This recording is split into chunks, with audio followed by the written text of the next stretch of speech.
Karibu kwenye Moyo wa Malezi, mahali ambapo tunapumua kwa pamoja kama wazazi, tukisaidiana, tukielekezana, tunapendana, tukiwa tunaambizana mambo ambayo ni msaada sana kwa ajili ya ukuaji wa watoto wetu na kwa ajili ya ustawi mzima wa jamii yetu kwa ujumla.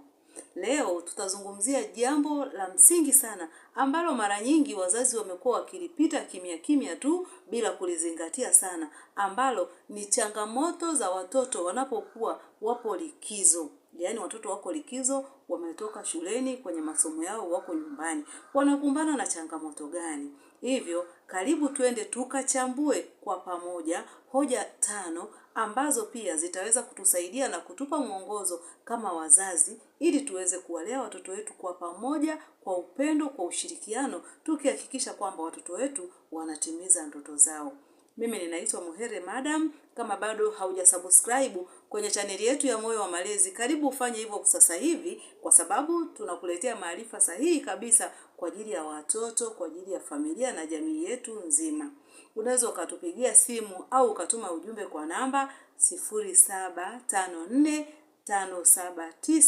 0754579224. Karibu na tuanze safari yetu hii kuangalia changamoto zipi watoto wanapitia wakati wa likizo. Karibu na tuanze. Changamoto ya kwanza ni kukosa ratiba na mpangilio wa siku. Bila ratiba au mpangilio, watoto wanaamka kwa kuchelewa. Wanaamka wakiwa wamechoka. Wanaamka wakiwa hawana dira, yani hawana direction. Afanye nini? Kwa hiyo cha msingi, mzazi, mlezi, hakikisha unapanga ratiba ya kila siku. Na ratiba yenyewe utakayoipanga mzazi, panga ratiba ambayo ni rahisi. Usipange ratiba ambayo ni ngumu sana, ambayo itakuwa inawachosha watoto, mwisho wa siku wanaona likizo sasa kama vile ni adhabu. Hapana. Panga ratiba nzuri. Unaweza ukaanza ukapanga ratiba, labda wakati wa kuamka watoto waamke saa ngapi, anapoamka afanye nini asubuhi, mchana afanye nini na jioni afanye nini. Unampangia ratiba ya kula, ratiba ya kusoma na ratiba ya kucheza. Ratiba ya kusoma isisahaulike wakati wa likizo, kwa sababu inaposahaulika watoto wanapofungua shule wanajikuta wamesahau kila kitu. Kwa hiyo panga ratiba ya kuamka, ratiba ya kula, ratiba ya kusoma na ratiba ya kucheza. Hapo utakuwa umemsaidia mtoto wako kuondokana na changamoto ambazo zinawakumba watoto wakati wa likizo. Changamoto ya pili ni muda mwingi unatumika kwenye simu, unatumika kwenye televisheni na unatumika kwenye michezo ya mitandaoni. Ndugu mzazi, ndugu mlezi, watoto wanapokuwa likizo, hakikisha kwamba kuna muda maalum. Yaani jambo ambalo nitakusisitiza na kukukumbusha ni kwamba TV, simu, michezo ya mitandaoni inaiba muda mwingi sana wa watoto, na mwisho wa siku utakuta watoto wameingia kwenye upotovu. Kwa hiyo hakikisha unadhibiti muda wa simu, muda wa televisheni na muda wa michezo. Yaani wape muda maalum. Panga utaratibu ambao wakati mwingine watatumia simu, watatumia TV na watafanya michezo ya mitandaoni, lakini kwa muda maalum, ambapo huo muda unakuwa pia unakuwa monitoring, yani unakuwa una uangalizi. Hakikisha huo muda wasitumie muda mwingi sana kuangalia simu, yani muda mwingi wanachati, muda mwingi wako kwenye TV, muda mwingi wako kwenye michezo ya mitandaoni. Hiyo itawapotezea muda na itawaharibia utaratibu wao. Kwa hiyo wapangie ratiba ndogo ndogo. Kwa mfano, wanakuwa na ratiba za kuchora, michezo yao ya kutengeneza vitu mbalimbali vya ubunifu, wachomekee hivyo vitu kwenye ratiba zao. Hapo utakuwa umewasaidia watoto sana kuondokana na hiyo changamoto ya muda mwingi tu amekodolea macho TV. Muda mwingi tu anaangalia sinema, anaangalia maigizo, anaangalia tamthilia. Muda mwingi unamkuta mtoto amekaa kwenye kochi mpaka kochi linabonyea, kwa sababu muda wote yuko pale. Pia unaweza kumsababishia hata matatizo ya kiafya kwenye kichwa na hata kwenye mgongo, kwa sababu muda mwingi mtoto anakuwa amekaa tu, kazi yake ni kuangalia TV, kazi yake ni simu. Hapana, pangilia vizuri. Changamoto ya tatu ni kukosa muda wa kusoma au kuendeleza ujuzi. Tunasema kwamba wakati wa likizo sio wakati wa mapumziko tu. Hapana, ni wakati pia wa kujiimarisha. Kwa hiyo watoto wapate muda wa kusoma, wapate muda wa kuchora, wapate muda wa kutengeneza vitu vya ubunifu. Mara nyingi wakati wa likizo watoto wanapokuwa hawana muda wa kusoma, ni kucheza tu, ni mambo mengi tu ya kupoteza. Unakuta wanapoteza hata kile ambacho walitoka nacho shuleni, wanasahau.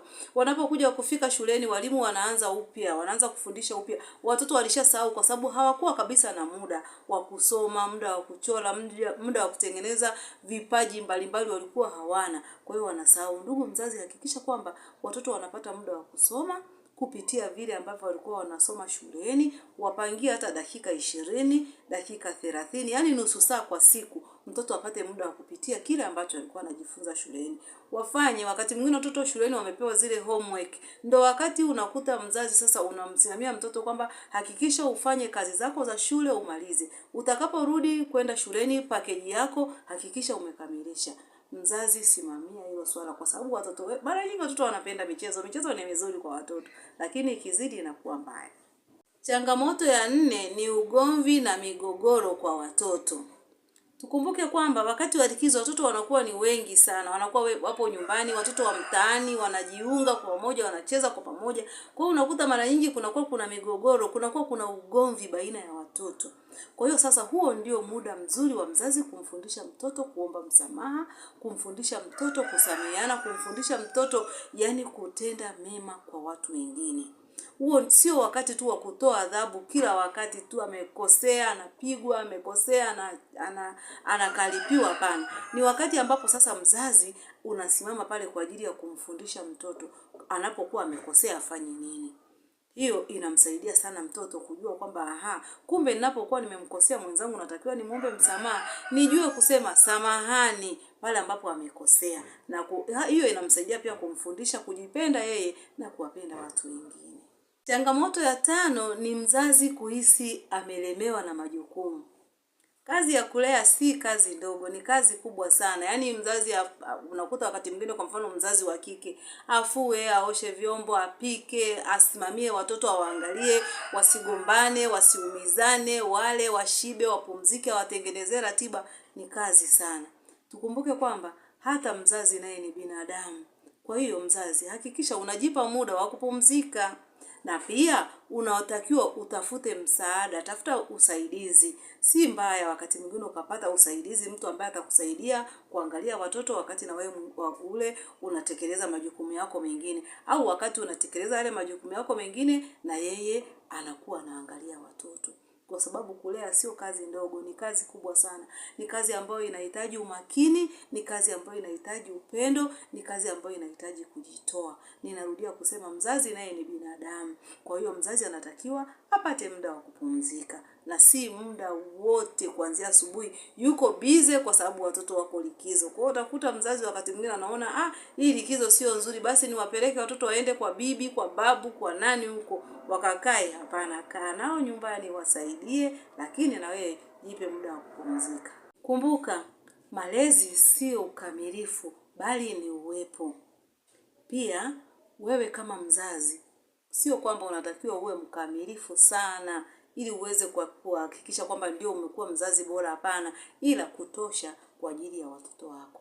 Tukumbuke kuwalea watoto wetu kwa upendo, tukumbuke hata kujipenda sisi wenyewe na kujithamini, kwa sababu tunatosha kwenye familia zetu, tunatosha. Ndugu mzazi, na kuambia kwamba na nakutia moyo kwamba wewe unatosha.